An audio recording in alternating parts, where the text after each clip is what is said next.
I'm Barb Levin, and I've had a lot of fun being the personal conversations chairperson for Women's League. It's always a little bit confusing how this comes together, but Rabbi Katy Allen and I talked a little bit trying to get together to do something around Earth Day, which has become Earth Week, first Earth Month, to talk about climate change. And as we're all sitting sort of uh, I guess the word is hunker down in wherever you are living and whatever, it's probably a good idea to think about the environment and how all these things change.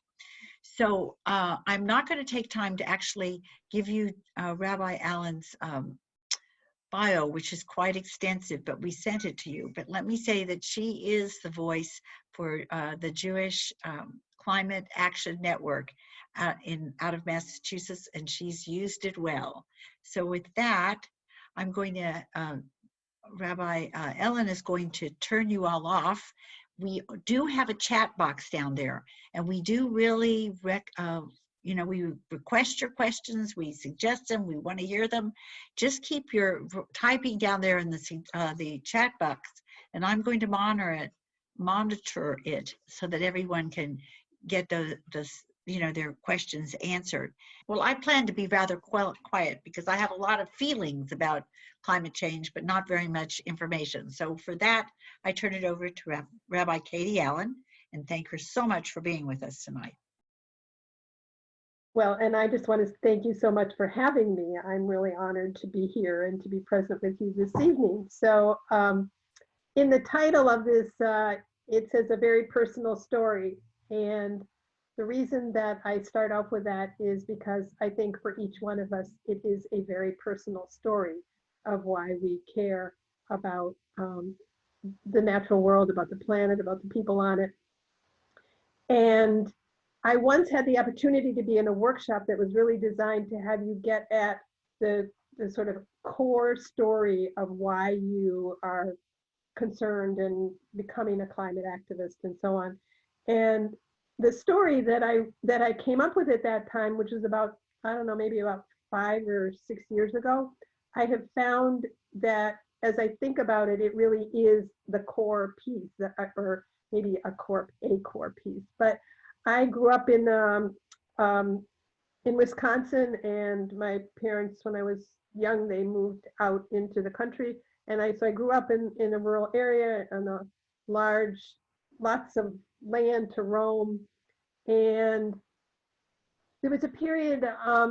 My mother suffered with issues of mental illness, and so there was a lot of sort of trauma and pain in my home, and there was a place that was the house was in a valley, and just kind of across the valley on the side of the hill there was a grassy overlook, and that was my safe spot. I could see the house, so I wasn't disconnected, but I was out of it and in a place where I felt comfortable and safe.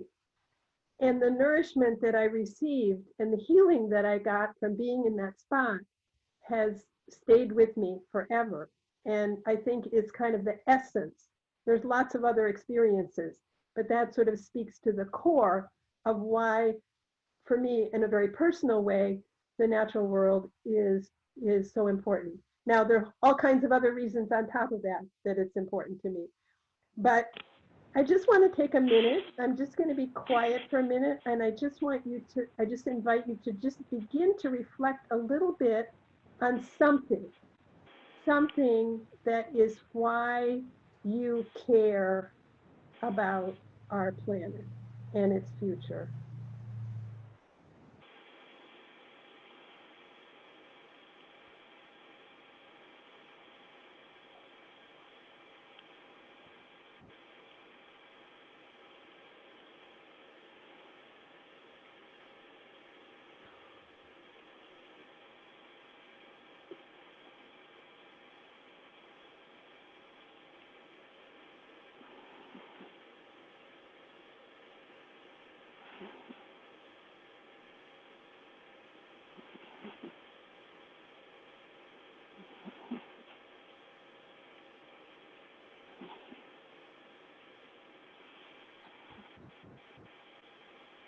So I invite you, if you'd like, to just at some point put a few words into the chat box of whatever came to your mind, whatever popped into your mind as being something that's really important to you. Because for you, as you think about what work you might do to help your planet, being connected to the key pieces of why this is important to you is very grounding and very helpful, and is something that you can kind of grow with that over time. And why do you in particular care? So one question is, why do you care? But the second question is, how do you feel? So I just invite you to think about that for a minute, and I'll just share a few more pictures of, this is just a tad of what we're dealing with, but we hear about wildfires,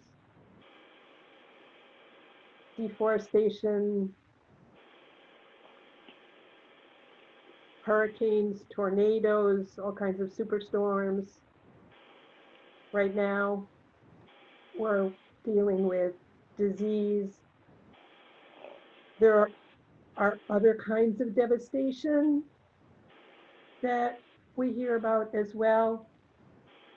And the human cost of all of it, air pollution, diseases, asthma, all the ways that the earth is kind of crying out in response. And then the human toll with flooding, high rising tides, and I'll speak more about this later, but the fact that communities of color, indigenous communities, poor communities, these are the people that are being impacted the most, which is actually even true right now with COVID-19, which has connections to climate change and the ways that our deforestation and different kinds of things that are happening are also part of what's behind COVID-19. It's part of the deal.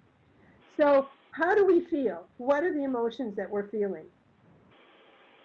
I think that all of us, even those of us who are climate activists, to some extent are in denial.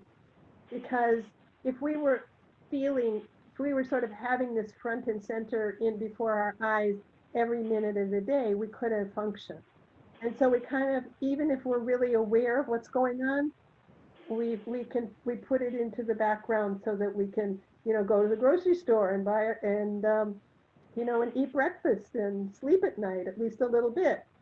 So there are degrees of denial. I mean, we can be conscious of the fact that we're in denial or not conscious of it, but just sort of not acknowledging the reality of what's happening or explaining it away with something.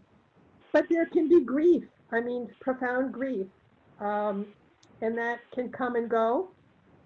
And also fear, like we might be really afraid, especially, we have grandchildren, our grandchildren's future, fearful about what happened right now. We're in the middle of this pandemic. I mean, it's really easy to be very fearful, just going out the door is scary. But we might also be numb and just not feeling anything, or we might feel immobilized, or we might just be frantically working and trying to keep busy and keep out of it. So there's just a lot of different emotions, and it's really important to kind of be in touch with those emotions and connect to them, because the more that we're aware of them, the more that we can then direct just with anything, with being aware of our emotions is really helpful, but also in terms of this, identifying the pieces that are connected to climate change. Anger is another emotion that we might feel. If we're aware of our anger, then we can say, well, I want to channel my anger into something and I want to use it in a positive way. So the way that we can deal with our emotions, part of it is just really about acknowledging them and letting ourselves have the opportunity to express them. So there's just a whole, very, very personal piece of all of this in terms of our our history and our thoughts and our feelings that I believe is, I mean, I worked for a long time as a healthcare chaplain. And so as a chaplain, part of that's about identifying, our where we really are at emotionally and spiritually. And so I bring that into the work that I do here. And I just feel that that's a really important part of being aware of this whole thing. So the fact of the matter also is that all of us are guilty. All of us are implicated in what's happening. Our lifestyles, we travel, our homes, we heat them, we cool them, we turn on the lights, we do our laundry, we cook. Everything that we do, our consumption when we buy things, everything we buy has some kind of carbon footprint. It didn't just come into being automatically. It takes energy to make it. It takes energy to transport it. And so all of those things are happening whenever we buy something, no matter what it is. But in the same way that we are all personally culpable, it's also true that there have been, there are corporations and large entities that have kind of, they want to make money, and that they may decide that they're not going to think about the environmental impact, and they may not care whether they're sustainable or not. So, but on the other hand, just like with anything else, if we stay silent, then we become partners in that process. And, our tradition teaches us that our individual actions matter. I mean, we are taught that, if we save a life, we save the whole world. I mean, what could be more of an indicator that what we do personally matters? If every single Jew celebrated Shabbat twice, the Messiah would come. That means everybody. That means you and me and everybody else. So, it's this idea of that's an individual person deciding to observe Shabbat. We may have been the 10th person in a minyan.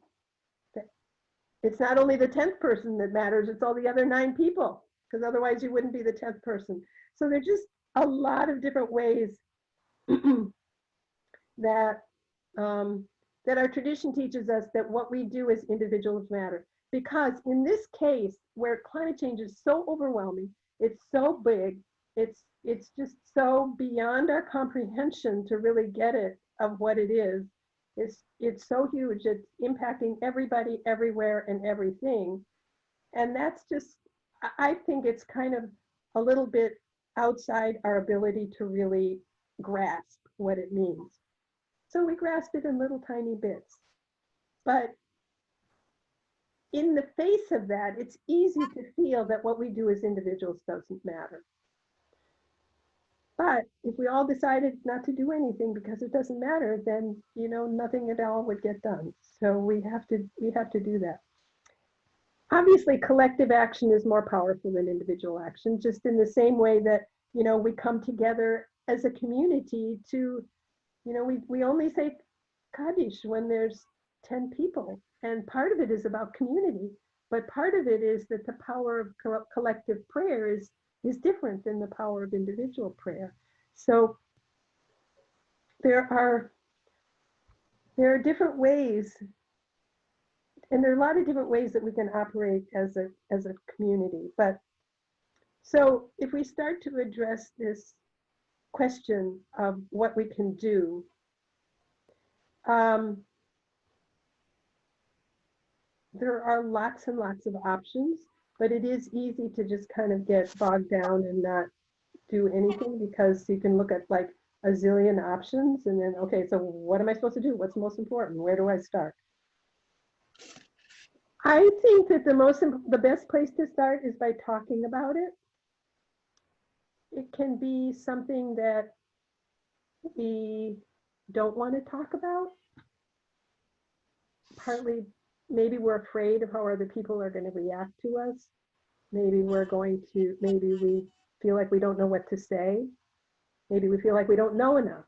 But you don't have to know enough. You just have to know this personal story. So I'm just going to say a couple of things that came in the chat box. So somebody wrote, I worry about the earth because it's my children's future.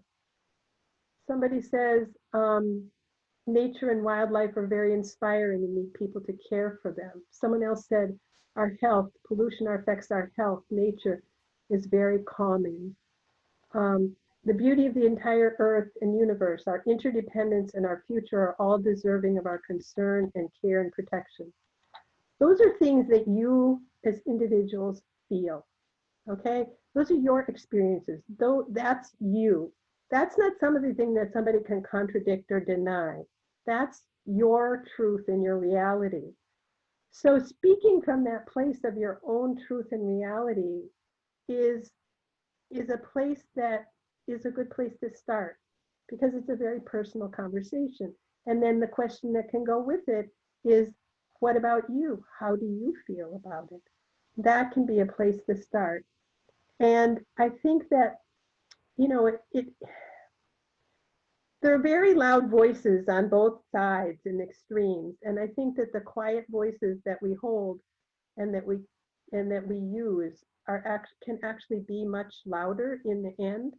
And so that's the kind of voice that I'm talking about, just that personal story. So that's a place to start. And then there are the sort of really kind of, we can take them for granted kinds of things that we, you know, we can reduce our own and our family's carbon footprint in our home. And so there are lots of options to do that. And I'm a really strong believer in the idea that it doesn't matter where you start. And I also really feel that some people are more comfortable, you know, like the tech people are really comfortable talking about BTUs and kilowatt hours and all this kind of thing. And I'm like, forget it, you know, that doesn't speak to me. So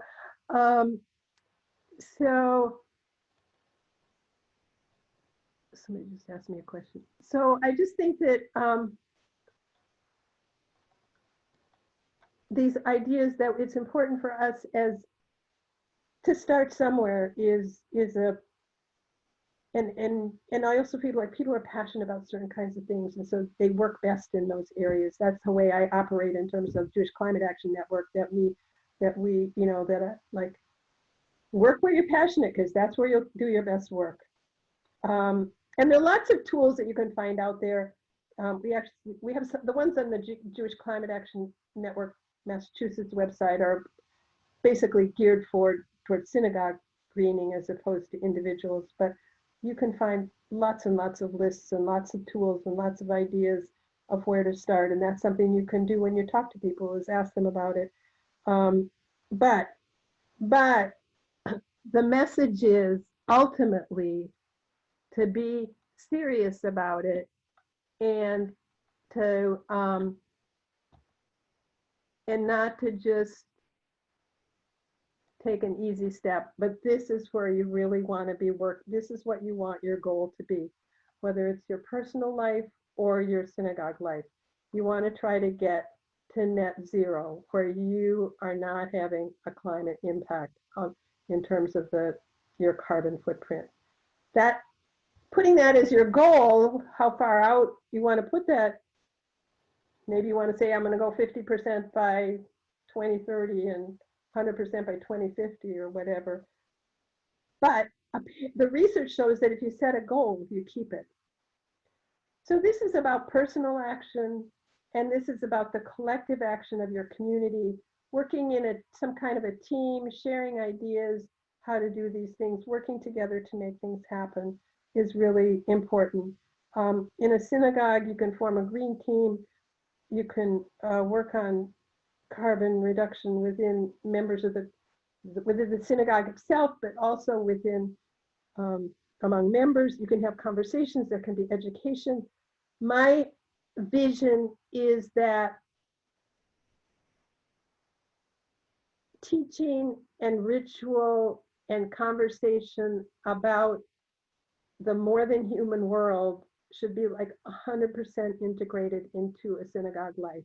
It should be something that's as natural as pieces of our tradition that have been there for forever. You know, it's much a part of the day is saying the Shema. Because frankly, we can't live without it. And it is as critical to us as the Shema. It is. It's the very possibility of our existence that is dependent upon the earth. And then there's well, I'm going to get a little bit more to some other things. But so speaking of the Shema, I'm going to share my screen another time.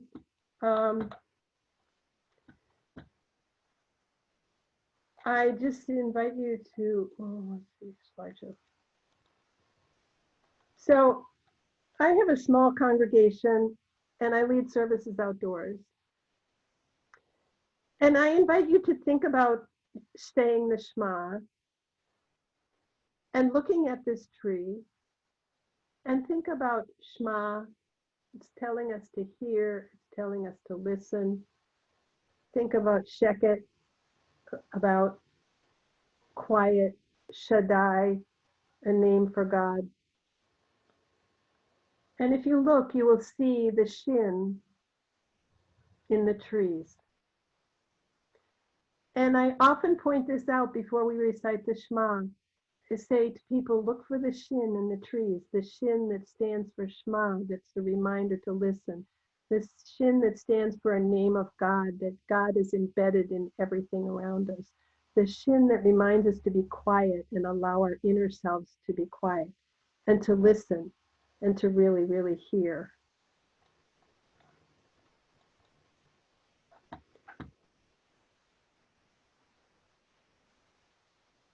So I'm going to discuss kind of different categories of the kinds of actions that you can take as an individual or as a community. So one category has to do with gardens, permaculture, tree planting, composting. All these kinds of things are really, really, they actually are really important. The Amazon, for example, I mean, it's being one of the biggest dangers to our planet is the destruction of the Amazon, because the amount of carbon that the Amazon sequesters when it was all there and takes in each day is life-saving for this planet. So we don't live in the Amazon. We can donate money to planting trees in the Amazon. There's even actually a Jewish group that's taking the idea of planting a tree in Israel and taking it farther, saying plant a tree in in your own yard or your backyard or your community or wherever you can plant a tree, because these things that we need to be planting trees everywhere. I think it's part of the billion tree planting movement or something like that. So we can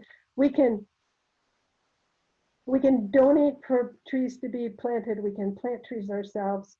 Trees just pull the carbon out of the atmosphere, and they're really, really important in doing that. Gardening can, again, the kind of ecosystem that exists. Just a lawn is like really bad. You can have trees and shrubs, and you can have vegetables and things, and have food right next to you too. So that's one area where we can do the work, and the composting and all of that matters. It really does matter, and it makes a difference. And also it builds community. It helps, one of the things that's important to remember when doing projects is like then to celebrate and say, this is what we did, we need to celebrate. Another is the sort of technology. Another area is the technology, the solar, the heat pumps, the insulation, the lighting, all those kinds of things. Lighting is probably the easiest thing to start with, and it actually makes a huge difference to go from incandescent lights to LEDs. There's a big difference among LEDs. I know that because one of the main people on the JCAN team that's his field, lighting. He's been doing for decades. But so you can really reduce your, turning off the lights when you leave the room. Behavioral changes that go along with these things are important too. What you do with your waste, what would you do with your water, conserving water. There was one synagogue here in this area that went through and all the ways that water was used in the temple and on the grounds, and they were able to cut their budget by $5,000 a year by having conserving water. So that was like a huge amount of money, and at the same time they were helping to conserve water. And then we get to areas of advocacy and justice, and one of the things that I was going to have here and then I didn't. So on the website for the Jewish, oh yeah, I do have it in my, I think in my, let me share the screen here one more time. So the JCAN here in Massachusetts worked together with the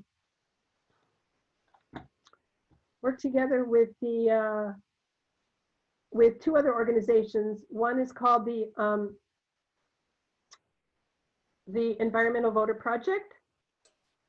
So this is the Jewish Environmental Voter Pledge. So this is a really interesting thing that I learned. So there's an organization that's based here in Boston, but is working more and more nationally. And the research shows that environmentalists, and I think that's environmentalists in the broadest terms, like how do they identify people as environmentalists? It might be something like you were subscribed to Sierra magazine, Sierra Club magazine or something, or other ways that they could identify people as being environmentalists. It doesn't necessarily have to mean, or maybe, you buy things at REI. I don't know what the details are, but anyway, environmentalists are less likely to vote than the general public. This is like the most counterintuitive information that I feel like I've ever heard. It just like makes no sense. But what they've also learned through their research is that even if you have a conversation with somebody about voting, they're more likely to vote, even if that's the whole thing. So what they do is they, and we did this, we created the Jewish Environmental Voter Pledge between them and the Jewish Alliance for Law and Social Action Impact here in Massachusetts. Yeah. And to create this Jewish Environmental Voter Pledge, which you don't have to be in Massachusetts to sign. And it basically says, I pledge to be a consistent voter and I will prioritize environmental issues. That's all it says. It's totally not political. It's just about saying, okay, remember that when you enter the bowling box, think about the environment. And mostly it's trying to get people to vote. It's just vote, okay? As opposed to, it's not about telling people who to vote for at all. It's just about saying, are you going to vote? And so that's a project that we've been involved in. There's just like lots and lots of opportunities to advocate at this local, state, and national level for the environment. And those are really important. And I did get the question of what did our organization do when our president pulled us out of the Paris Agreement. And we, there was a lot of move for organizations and entities to say we're still in, and we were one of those organizations that said we're still in. We're still trying to meet the goals of the Paris Climate Agreement, although the fact of the matter is that those goals are not really, deep enough to do what we need to do, and there's nothing that forces people or groups or anything, nations, to stick to what they say they're going to do. So it's not as strong as it could be. But anyway, that's another really important part of that. And so the other piece is about justice, climate justice, environmental justice, and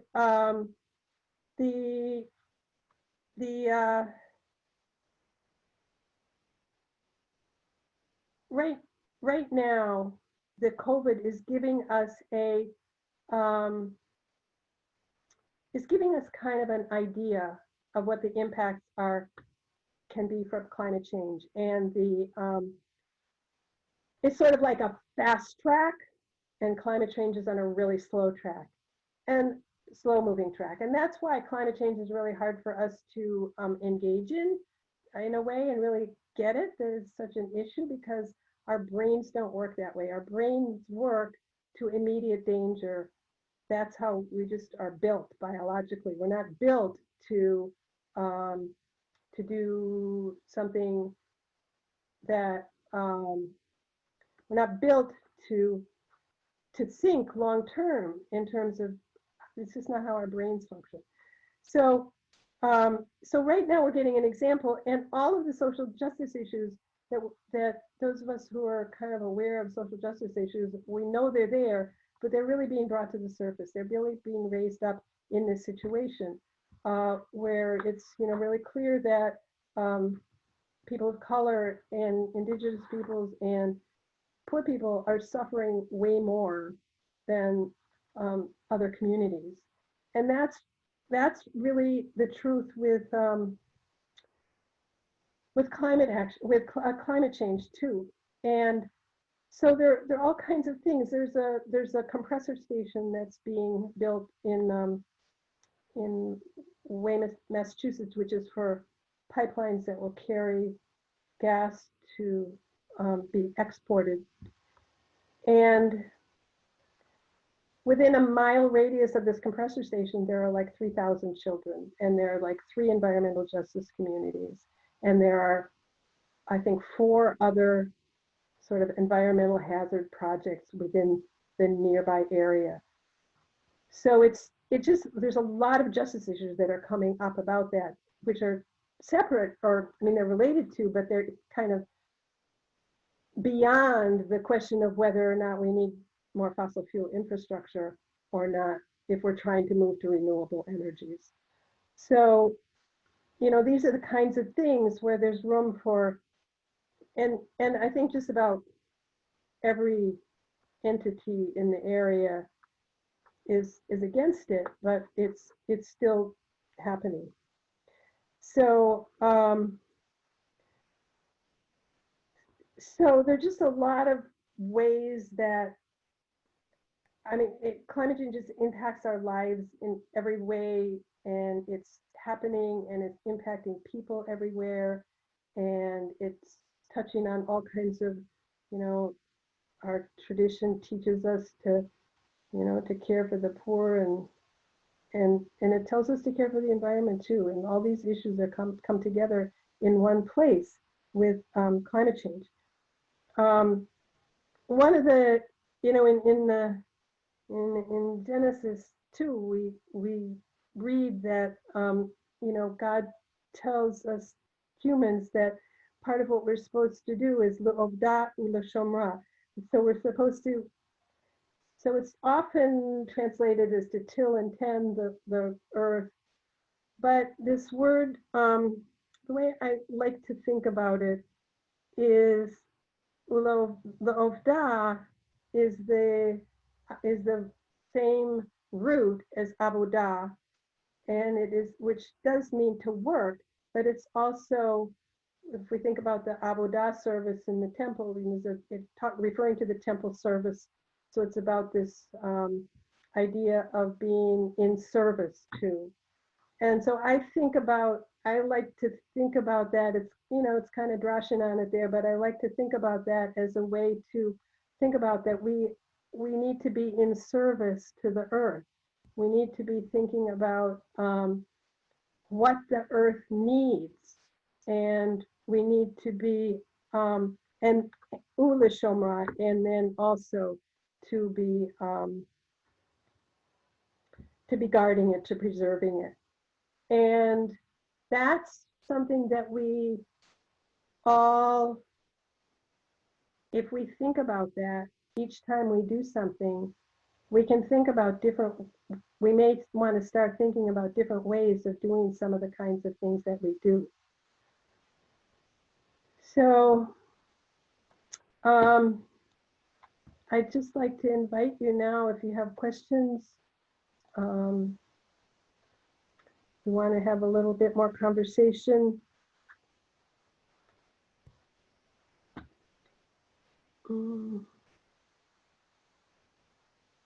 And I believe that people can unmute themselves as well. Or you can raise your hand and then I'll unmute you.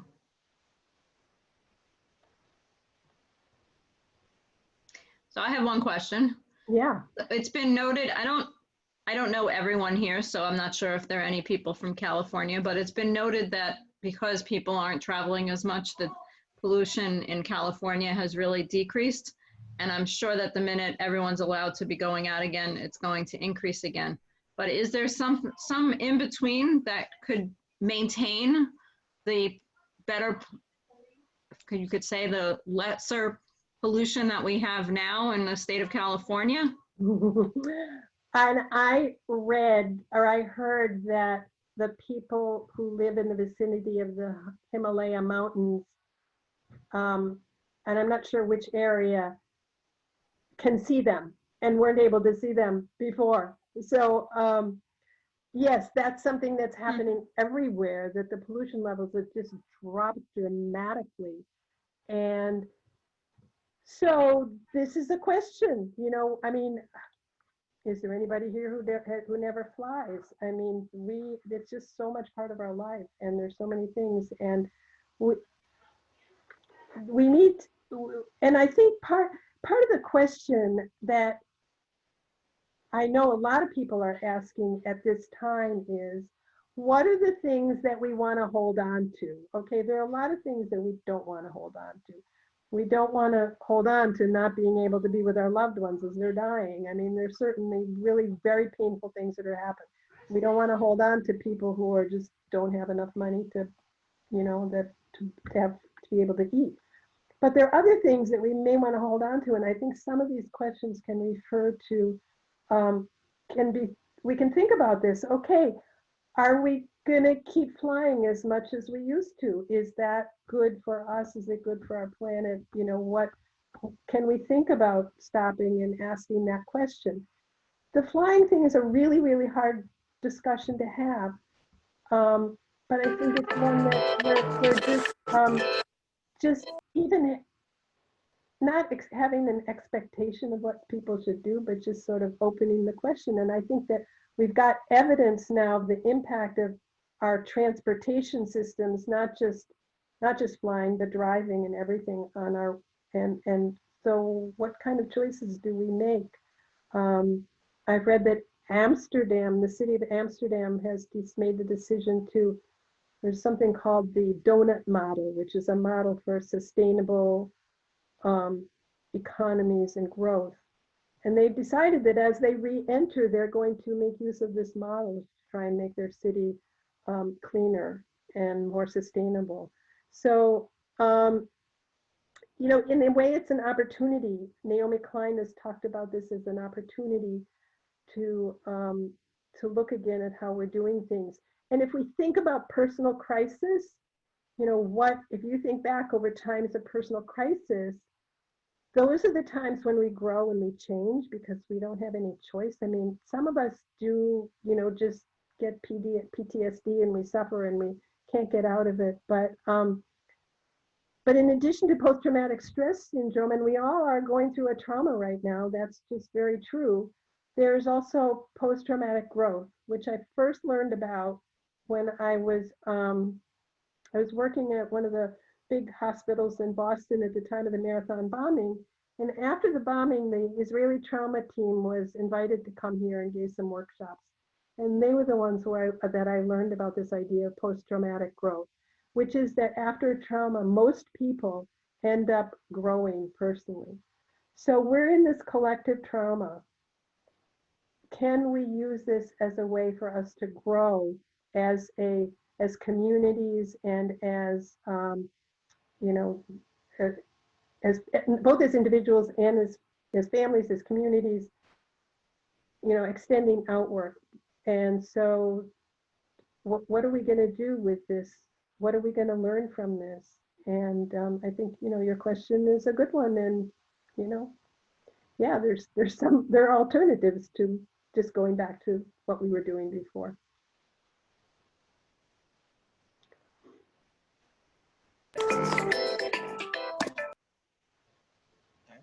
Oh, somebody asked me where I'm from.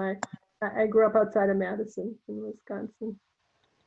Yes, Barbara Kaplan, I guess. Yes. Do you also have a chapter in New York? So there's a JCAN New York City, yes. And so when they got going, they basically were like, can we use your name? And we're like, yeah, please do. So they're totally independent, but we're just connected by the name. And I think they're sort of a group in the DC area, but they may just, they're not as active, and I think they may be more connected with the Jewish Earth Alliance, which is a, so the Jewish Earth Alliance is a sort of collaborative of many different Jewish environmental organizations, and it's about doing national level advocacy for specific bills. And there's a new organization that was just announced. Rabbi Jenny Rosen is the CEO and founder of Dayenu. And if you just go to dayenu.org, they just this week, they just rolled out and became public. And this is a new national level climate organization that I think is probably going to be doing some really good work. They spend a long time talking to people, researching, considering it before deciding what kinds of actions to take and how to set it up. And they're going to do these things called Dayenu circles, where they're just, you get a group of people and you form a circle that you work, and it's, I don't know all the details, but there's going to be more coming from them into the future. So no matter where you are, you could hook into that, because that's being rolled out as a national level organization. And are you familiar with Hazon? Oh yeah, sure. Hazon is doing, Hazon is, so Hazon is really great to get connected to, especially for any of that food stream kind of work. That's, that's kind of been their main action. And they've been getting more involved in other kinds of climate action, but that's, and they are most active, I think, in cities where they have a presence. So in New York and in Detroit, and I think Denver, in Colorado, yes. Colorado, But you know what it is? My daughter is the director of marketing and communications at Hazon. So we're and we've done some partnership with them a little bit too. So they are also doing really good work. Yeah, so there are a lot of different organizations that you can connect to help you become more active and doing whatever you want to do. I think that it's helpful to not be alone. It's helpful to have some guidance. We also, at JCAN, we do a lot of web-based programming. We were doing it before, but we're doing more now. And those programs are, obviously available to everyone. We have one coming up tomorrow that's on composting. That seems to be like everybody's interested in that. But we've had one on gardening. We've had ones on setting benchmarking. This is for a synagogue, because it's really helpful to see where you're at before you start making changes, because then you can say how much you've changed. Oh wow, we put these solar panels on and look what happened to the amount of electricity that we were using, just dropped dramatically. So these things, then you know exactly what kind of impact you're having. There's one on setting climate goals. Again, that idea that if you set a goal, you're much more likely to meet it than if you don't. Then you know where you're going, you know where you're heading.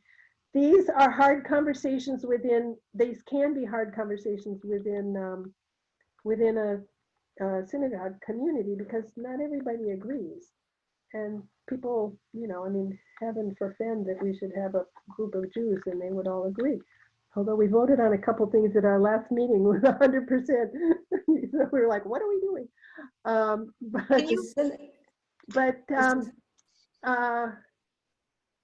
was just wondering, I have a question for you. Yeah. I think many of us who started with Earth Day back in the 60s and the whole idea of recycle, renew, and so on and so forth. And I feel like the whole recycling thing, which has been taken on by cities and all this, has left everybody just feeling, what? Yeah. Can you comment on that just a little bit? Because Oh, I would totally agree with you. Like, what is really right? I mean, it's really discouraging, like to wake up one day and think that all this good we thought we were doing was actually just being dumped. I mean, that's and I think it's still not really clear what's happening to our recycling. Some of it maybe is okay, but who knows? So, that was the recycle has always been like kind of the bottom line. It's like, okay, first reduce what we use, let's cut back and then reuse anything that we can and then get to the point of recycling. I think I totally agree that, but I mean, it's sort of like, it's always sort of been the thing that kind of people would say, well, I recycle, and it's like, okay, that might be a good place to start, but that's never been enough. That's only been, it's only been a place to start, because the reality is that we need to figure out ways to cut our consumption and change the way we do things. And I don't feel like I have all the answers. And it's like a journey. It's not, we need to be doing the work, and we need to, just stay strong with it and not get discouraged and just do the best we can, because things like that can happen when all of a sudden we could find out something else. And there are problems like, okay, the CFL bulbs, the ones with the little curly that were the best thing to do for a while. Well, they also have like mercury in them. So that's, dangerous. So disposing of it has to be done in certain kinds of ways. So now the LEDs are being touted, but we don't ever know exactly what, all the backstory of it is. There's a book called The Story of Stuff, which, I mean, I've heard critiques of it that, it's over the top or whatever. But if you just read a few chapters that, you get the idea that, it doesn't matter what we think about or what we use, there's a story behind it that we probably really don't want to know. And that when we know it, it's like we're getting our eyes open to both injustice and planetary degradation and environmental destruction that, we'd be happier if we didn't know. The synagogue that I belong to in Arizona will only buy biodegradable paper goods, and they don't even allow anything else into the synagogue. Right. So those are good kinds of decisions. There's a lot more options with compost pickup in a lot of places than there ever were before. I mean, these are things that are happening here in Massachusetts. A couple of years ago, we did a program, Solar for Synagogues, because, we'd start these conversations with people from a synagogue and they say, well, we can't do solar because of, whatever, one reason or another reason. And, the tech people were like, and the people who knew the industry were like, those are just reasons, that they're not real. And once you know exactly how to go through it, then those roadblocks are gone. And so part of it is, how do we remove the stumbling blocks before us? How do we remove the roadblocks? Part of it's just information and learning, which is why, being in a small group and exploring different questions and issues about how to handle things can be really helpful. So because, I mean, there's one guy with a pretty good sized synagogue in this area. We've been trying to get together with the rabbi there for a long time. It hasn't happened yet. I don't know when it's going to happen. But this guy just suffered. So they did a renovation.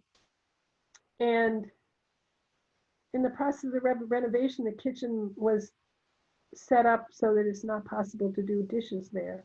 So Kiddush is like, bags of trash. And the guy is just suffering, seeing this every Shabbat.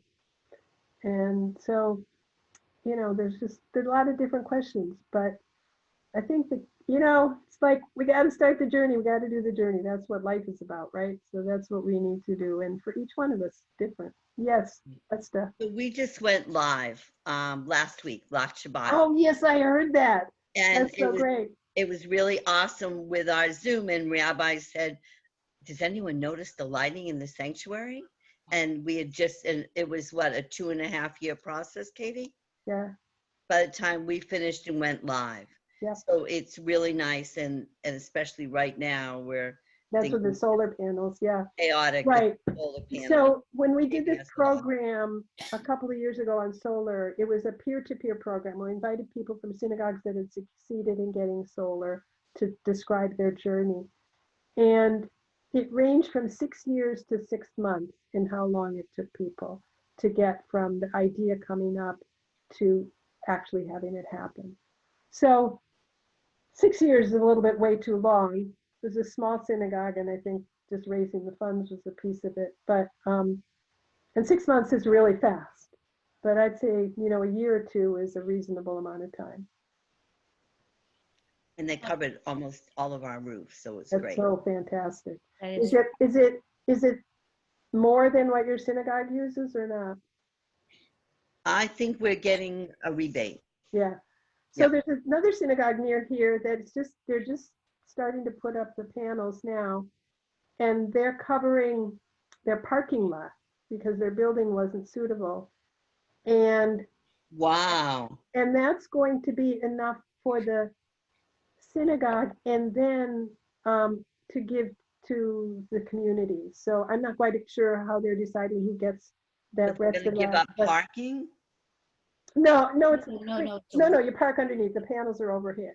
Oh, okay. There's actually, like, you know, you're from this area, like REI or Yeah. actually, the town I live in, they put them over the parking lot at the school and at the. And they did it in Lima too. On Route 9, they put Yeah, the exactly. solar panels up. Yeah. Thank you. as we're coming to sort of the end of the hour, and I know that Rabbi Allen could go on for a long time. One of the things that I don't have on you all, because of the way we're doing registration, is I don't know how to get back to you all. I've put my email address in the chat box. And if you want to have additional information about this, just email me your name and your email address, and then I will work so this doesn't all hit Rabbi Allen at the same time, and we will try to get materials out to people who are interested or follow up. And I'd really appreciate if you could do that. Just copy the chat box, put it on, and then if there are other things that that you need to directly, interact with her, that would be fine. But this way, we'll probably save her doing. We can do a group mailing to everybody of all the things that we've talked about today. I just put into the chat the website link for our website, and I just encourage you to go there. One of the things that it has a lot, but one of the things that you can also find there is a resource list of links to any kind of web-based Jewish resources related to the environment. We've listed everything that we could find, and if you know something else, let us know because we would want to add it. But it's a really rich, it's like you can go to one place and get an idea of what your options are for where you can find information for Jewish resources that can be helpful in terms of talking about this and putting a Jewish perspective on it. So my thought has been all along, you know how cold it is in synagogue during services? If we could just figure out if we went up about 5 degrees across the whole set of country, how much would we save? What would our carbon footprint change by being just a little warmer while we pray? Yeah, especially in the summertime. Yeah. So I once met a guy whose thing was that whenever he would go into a store, he would go to the manager, and he was somebody who knew these kinds of things, and he would give them information about if they put the temperature 1 degree or 2 degrees warmer in the summer, or 1 degree or 2 degrees cooler in the winter, and what the impact of that would be on their bottom line. I don't know how much impact he had, but that was his action. That's how he did things. So you're right. Folks, any more questions specifically? I really want to thank Rabbi Allen for her time and for her insight and for her encouragement. As she said, it's each of us is important, and each of us has to make the first step to make the very large change that is ahead of us for our children and our planet's future. Any parting shots? Yes. Barbara and everyone, since I live in Cincinnati, I just want to point out that the Cincinnati Zoo and Botanical Garden, over a decade, close to 2 decades ago, put in over their parking lot these solar panels. And if you want to have some idea of what benefit it gave them, I mean, it's a rather significantly sized zoo with lots of exhibits, indoor and outdoor. And I believe, but you can confirm this by visiting their website, they've done a lot of different things for environmental, like the way they deal with water for watering the area and taking care of the animals, and the electricity that they produce from their solar cells all over the parking lot. I mean, and they angle it in a certain way so the weather, it's not a weather problem. So it's just a very interesting piece, because you see for a major nonprofit that is one of the top zoos in the country, they were doing this, I said, at least over 10 years ago, maybe close to 20 years ago. And that maybe It's can give great you to some find food for thought, models like that of change. which is why I mention it. Yeah, Because that's great. it's good Wonderful. to have an idea of the benefit. Thank you. Thank you. So my spouse has told me that I can find something about climate change in every single parasha. So that's my challenge to you going forward. When you every time when you're in shul and you're listening to the Torah reading, think to yourself, how does this connect me to the earth, to climate change, to environmental, the need for preserving our environment. So that's my challenge, my other challenge to you. Thank you so much for coming. Thank you, and I wish everybody a good evening. I urge you to be safe and to wash your hands. I'm a public health physician, so I have to urge you to stay close to home. Right. Wish you all the very best. Thank you so much, Rabbi, for Thank you, joining Katy. us. Thank you, Rabbi. Katy. Welcome. You're welcome. My pleasure. You're very, very welcome. And, you know, I'd be delighted to hear what you end up doing next. So, Thanks. all the best. Stay safe, stay sane. Bye-bye. Bye-bye. Yasha Kochech, thank you. You'll You're be happy very to know welcome. our offices in New York, our Women's League office, we're very strong about recycling. One of our people in our office, Razel, always makes sure we all recycle. We've actually recently saved a ton of money on changing how we have water in the office, and we Great. do not have much plastic in the office either. That's good. So, That's good. As an organization, we're trying to take the lead on all of that. And if your synagogues are closed right now, the computers should be off and the lights should be off. You know? Right. Exactly.